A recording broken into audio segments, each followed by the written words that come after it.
पर ये नवरात्रि के ये 9 दिन जो है ये ऐसे शुभ माने गए हैं कि इनमें किया हुआ कोई भी कर्म अशुभ शुभ हो जाता है। जिसका मुहूर्त नहीं है, जिसको करने के लिए लोगों पंडितों ने नवंबर के बाद का ही मुहूर्त दिया है, कोई भी चीज खरीदनी हो, खास करके लोहे का सामान, तो इन नवरात्रियों में उसकी बड़ी महिमा होती है। पूरी साल में जितनी गाड़ियां नहीं बिकती होंगी उतनी गाड़ियां इस नवरात्रि में बिक जाती हैं। फिर धनतेरस आती है,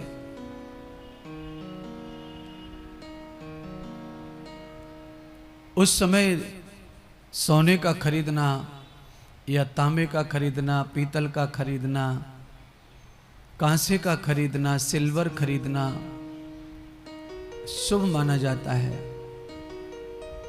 धीरे धीरे एकादशी आ जाती है, फिर हमारे यहाँ विवाह मुहूर्त शुरू हो जाते हैं तो सारे मुहूर्त खुल जाते हैं। तो क्या फिर कोई शुभ कर्म करना वर्जित है बिना देव उठे? तो भगवान इस बात पर स्वयं कृष्ण ही कहते हैं कि अगर आपको कोई शुभ कर्म करना है तो उसके लिए आपको बहुत मुहूर्त या तिथि देखने की जरूरत नहीं है। नवरात्रियों का ये जो 9 दिन का पर्व है, इसमें किसी भी दिन आप कोई भी शुभ कर्म बिना मुहूर्त के कर सकते हैं। ये 9 दिन इतने पावन पवित्र पुनीत होते हैं और इसमें तो हमारे आदरणीय नरेश जी ने, हमारे शिष्य जी ने ये अद्भुत कथा की आपको सौभाग्य रचना करके आपको सुनने का सु अवसर दिया है। तो इसमें तो शुभ ही शुभ, शुभ ही शुभ आपके जीवन में होने वाला है। सूर सूर तो सब कहें, घायल कहे न कोय, जो घायल से घायल मिले, राम भगत दृढ़ होए। संत कबीर कहते हैं, ये दुआ बहुत ही अटपटा है। कबीर जी की बातें ही अटपटी हैं। कबीर का ज्ञान है अटपटा, झटपट लखा न जाए, और जो इसे झटपट लखे तो सब खटपट मिट जाए। कबीर जी का जो ज्ञान है वो वेद तुल्य है, अमृत तुल्य है, साफ सुथरा है, किसी के साथ कोई लगा लोथड़ी नहीं है। तो वही कबीर कह रहे हैं कि सूर सूर तो सब कहें, घायल कहे न कोई, और जो घायल से घायल मिले तो राम भक्त दृढ़ होए। इसके 2 अर्थ है। घायल माने एक अर्थ होता है किसी को चोट लग जाए तो घायल होना, और एक दूसरा अर्थ है इसका घायल होने का। आप किसी को देख लें, किसी वस्तु को देख लें, किसी मकान को देख लें, कोई गाड़ी देख लें, तो आप खुशी में भी घायल हो जाते हैं, आपको प्यार हो जाता है या आपको दुश्मनी हो जाती है। दोनों स्थिति में आप घायल कहलाते हैं।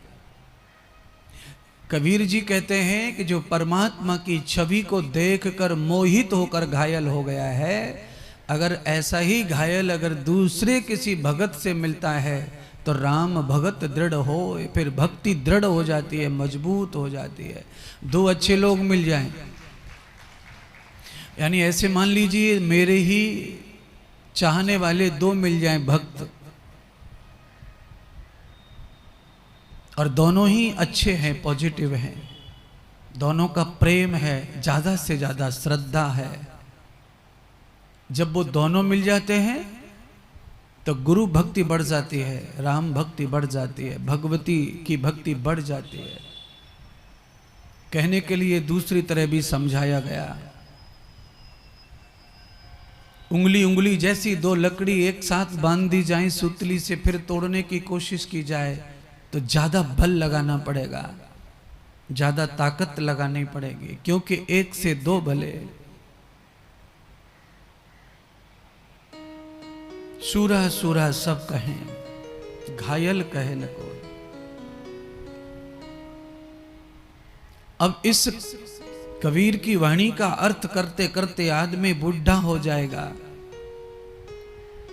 तो भी अर्थ पूरी तरह से क्लियर नहीं हो पाएगा, क्योंकि घायल से घायल मिले।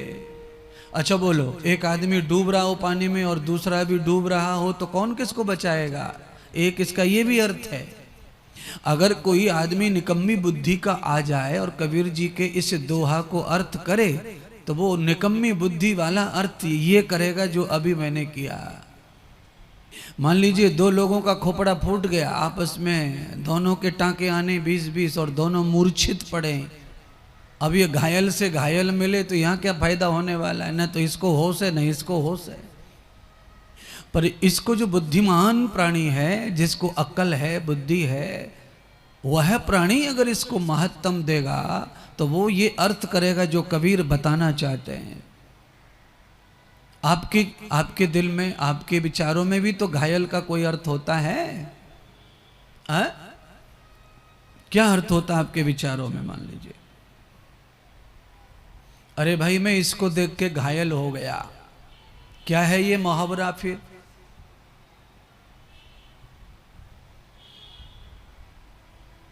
इनका रूप तो घायल करता है, इनकी वाणी के तो हम कायर है। अब कायल का अर्थ तो कई है, इसलिए घायल का अर्थ कबीर जी ने भगवान के प्रति जो दिल दे बैठे हैं उसके लिए किया। दो दिलदार जब मिलते हैं तो दुनिया का कोई भी दुख, दुनिया का कोई भी गिरा सा गिरा कर्म उच्च हो जाता है, श्रेष्ठ हो जाता है। राम भगत दृढ़ होए, राम की पावन भक्ति दृढ़ हो जाती है जब दो अच्छे लोग मिलते हैं। तो दो अच्छे लोगों को मिलने से लाखों लोगों का अच्छा हो सकता है, फायदा हो सकता है।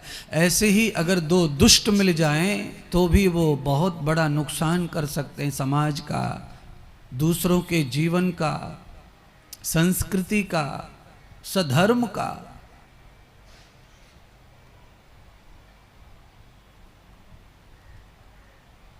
अभी दिवाली आ रही है, दिवाली में लोग फटाके चलाते हैं ना, तो बार बार माचिस नहीं जलाते।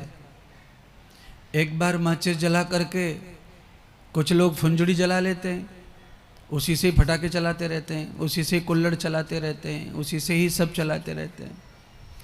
और फिर फुलझड़ी से फिर एक और फुलझड़ी जोड़ लेते हैं, फिर फटाके चलाते रहते हैं। यानी कि ये जो कहने का तात्पर्य है, मैं जो बताना चाहता हूँ, मैं दिवाली के फटाके नहीं बता रहा हूँ, न फुलझड़ी बता रहा हूँ। मैं केवल आपके दिमाग में ये बिठाना चाहता हूँ कि जब ज्योति से ज्योति जलती है तो बार बार माचिस नहीं जलानी पड़ती है। एक बार चिनगारी लग गई, अगर समय पे तुम्हें होश है तो चिनगारी से चिनगारी पैदा करके आप पूरी दिवाली मना सकते हो। पूरी दिवाली, पूरा दिवाली का अर्थ होता है खुशी, पूरा आनंद मना सकते हो।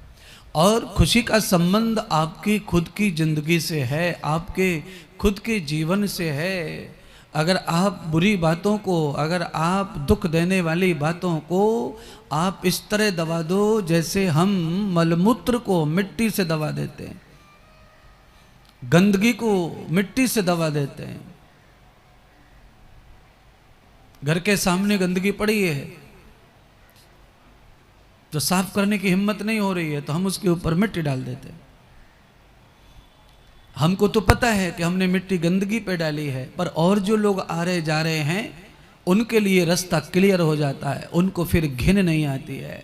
ऐसे ही अगर कोई कर्म, कोई विचार, कोई घटना आपको बार बार तकलीफ देती है तो उस पे मिट्टी डाल दो, धूल डाल दो।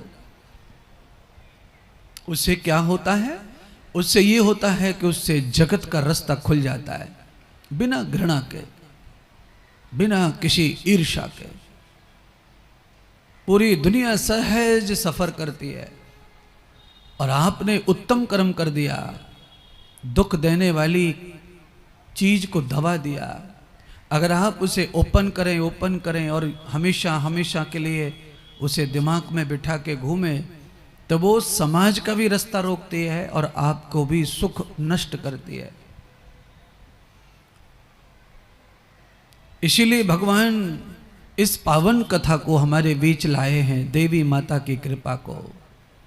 इसीलिए आपने एक बार ताली बजाई है ना, एक बार और बना। अब ताली तो आपने बजाई, पर क्यों बजाई ये नहीं पता किसी को। अरे पूरा सुन तो लो पहले, फिर बजाओ। एक बार ताली आपने इसलिए बजाई, मैंने बजवाई कि कलश यात्रा अच्छी निकली आपकी, माता बहनें सब आईं। अब कलश यात्रा के बाद एक और ताली जो आपने बजा दी खुशी में, वो तो ठीक है, पर मेरे कहने से तो बजानी पड़ेगी ना। तो मैं ताली आपको इसलिए बजवा रहा हूँ कि एक बार ताली आप बजाइए, हमारे यजमान परिवार के लिए बजाओ कि जिन्होंने अपनी पावन पूंजी, अपने कमाई, अर्थ, पैसा, तन मन धन सब लगाकर मुझे आमंत्रित किया। गुरु के रूप में हूँ और गुरु वाणी से पुराण सुनने का जो फल है वो पूरा फल पाया, बताया है, पूरा फल, पूरा फल। आप ऐसे आचार्यों से कथा सुनो, फल तो उसका भी बहुत है, पर गुरुमुख से कथा सुनो,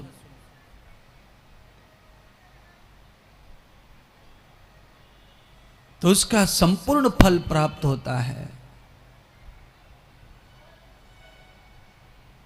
न जाने कितने लोग दिल्ली में ऐसे हैं जो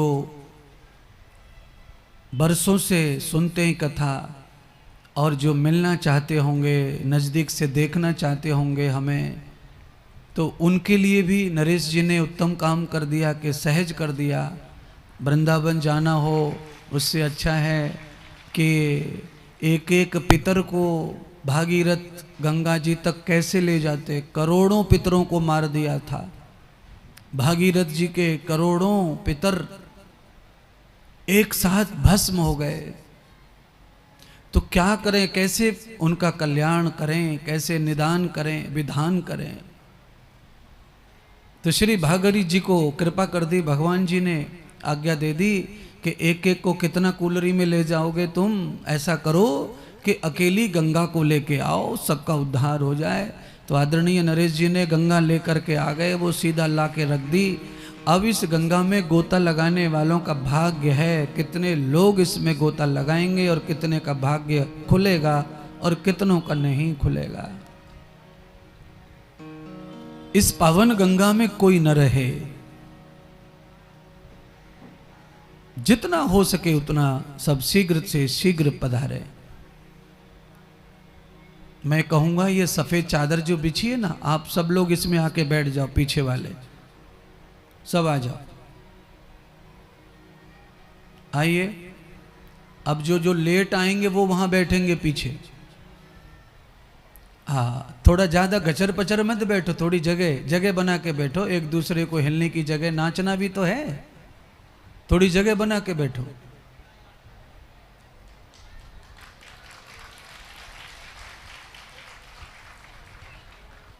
थोड़ा सा और पीछे खिसक के बैठिए, ज्यादा ज्यादा हो गया, घसा घस हो गया। बैरिकेड से चिपक जाओ, पीछे तक चले जाओ।